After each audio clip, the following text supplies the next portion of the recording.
You're hurt and you've applied for Social Security disability benefits. And here comes the dreaded letter of denial. What now? Is all hope lost? Or can a lawyer help your case? A recent study showed that Social Security disability claimants who were represented by an attorney were 300% more likely to win their cases than those who were not.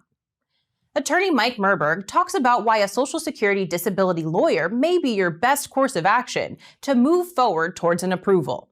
He says, many SSDI and SSI candidates are rejected each year.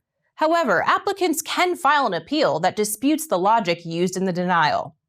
New evidence can be presented that illustrates why the application should have been approved, and an attorney can help you discover what information will help reverse the decision.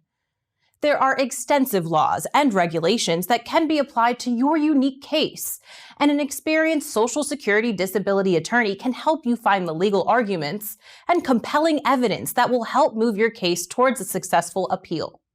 So, if you have been rejected, it is important to know you're not alone.